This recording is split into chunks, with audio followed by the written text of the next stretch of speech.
No Time to Die ends the Daniel Craig James Bond story arc, spanning over 15 years and 5 movies. The partnership with Omega Watches continues, having gone from modern Planet Oceans and Aquaterras to more vintage-inspired models. Promotional photos of the new Seamaster Professional back in 2018 fueled speculation that the Seamaster Professional was the watch to adorn Craig's wrist in his final go-round. But not even a year later, the official No Time to Die watch was revealed, and the speculation was partly correct. The No Time to Die Seamaster continues the vintage experience that the Seamaster Spectre embellished. Daniel Craig helped Omega with the design, and his input was straightforward. Light and thin, please. The new Bond Seamaster parts ways with the Spectre model and revisits the Seamaster Professional, but with a military homage and field watch aesthetics that harken back to Bond's naval years. The watch is made with grade 2 titanium, has brushed finishing all the way around, uses an aluminum bezel and dial, and swaps out that wave bracelet for a Milanese mesh strap. It removes a millimeter of thickness by removing the display case back and using a different dome crystal shape. I'll admit, I wasn't too sure of this model when it released, but the watch has grown on me significantly, especially the Milanese Bracelet. I thought it was an abomination that they would remove the Bondian wave bracelet from the Seamaster Professional. After all, that design configuration is synonymous with our world-famous spy, thanks to the continuity of featuring in 5 straight movies, for me at least. But eventually, I got it. I understood the design, and after seeing it through the trailer, I ended up really liking the whole aesthetic. I fell in love with the vintage bracelet so much that I had to have one for one of my own Seamasters.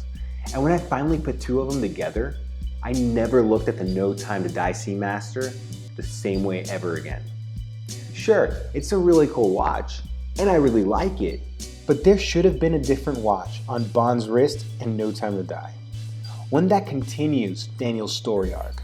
One that expresses the older Bond's refinement, elegance, and class. One that is truly vintage inspired. One that actually looks better on a Milanese bracelet than the OEM bracelet it came with. I'm talking about the return of the Seamaster 300. Here's a quick story of how this pairing came to be. I love my Seamaster 300. It's classy, elegant, vintage, and modern at the same time. The dial is subtle and under the radar. The coin-edged bezel glistens in the light, like a king's crown. It looks spectacular on the NATO strap, and it's incredibly simple, understated, and elegant on its OEM polished bracelet. The problem is, it's too elegant. It's too classic. It's too subtle.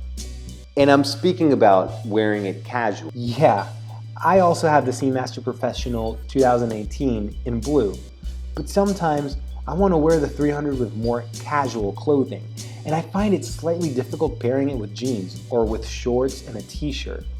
It's never my first or second choice to the beach or diving, and therefore it's exclusively always worn for events, dinners, work, parties.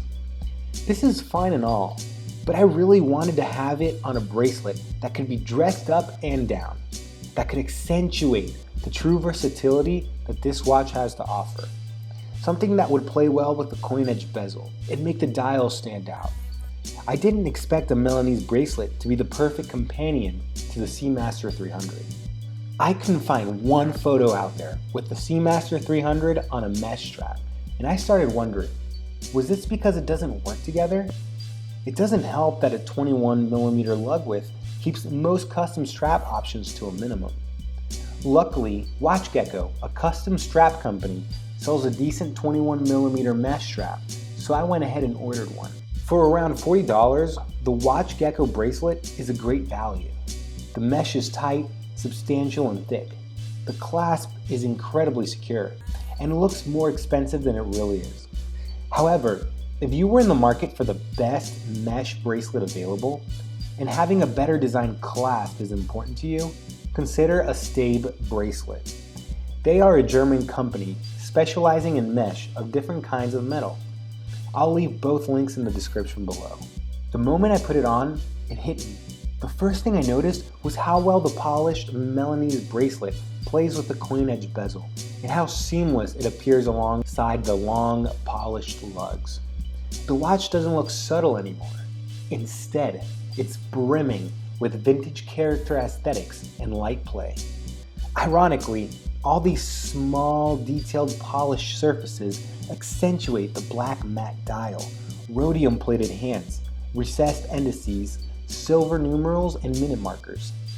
The sleek, polished surfaces on the inner bezel ring and the top of the lugs provide gentle contrasting layers between the jagged bezel edge and the chain link mesh. Most of the criticism of this watch came from its thickness. By pairing it with the mesh strap, the watch becomes much lighter and thinner. Even the clasp on the underside of the wrist allows additional clearance for a shirt cuff to go over. Milanese bracelets hail from an old watch strap tradition that dates back to the 19th century Milan, Italy, but the style finds itself in vogue once again. In the 1920s, German watch strap manufacturers Stabe and Vollmer began producing mesh watch bands, and its resurgence began.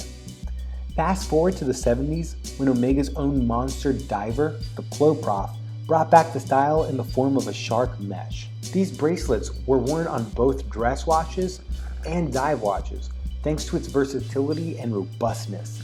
This means it can be dressed up or down. It can add elegance and roughness. Safe to say, it's the perfect pairing to my Seamaster 300. I'll still wear the OEM bracelet and the Bond NATOs, but they'll have to wait their turn. In keeping the Seamaster 300 tradition alive, they chose a more historically accurate bracelet.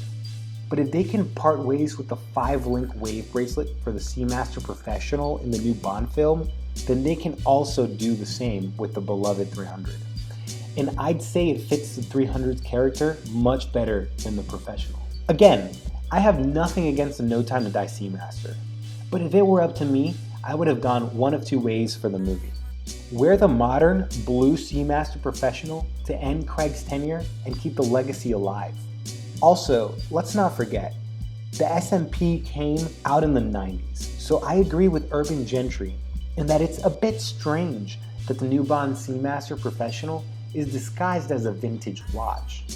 The second way, build the Seamaster Spectre legacy and have Q bring him the new version on a Milanese bracelet. Since No Time to Die is a direct continuation of Spectre, it would have added a fun bit of continuity. Assuming the watch was made in titanium, a closed caseback was used to reduce 1mm of thickness, and a titanium mesh bracelet was used, it would have fulfilled most of Craig's design choices. The Seamaster 300 expresses an older James Bond's refinement, elegance, and class, while being a true vintage diver. The vintage Milanese bracelet, in my opinion, looks much better on the 300, and the more modern Seamaster Professional should stay true to its GoldenEye roots with the wave bracelet. I am massively anticipating the eventual release of No Time to Die, and I'm hoping the Omega partnership continues. It's likely that I'll have a few in-depth reviews and comparisons of my watches and my buddies' watches too, before we even get to see No Time to Die in theaters. Please take a moment to subscribe to the channel to be notified of those videos. And if you enjoyed this video, please leave a like and a comment below. Do you agree that the Seamaster 300 should have been the better option for No Time to Die?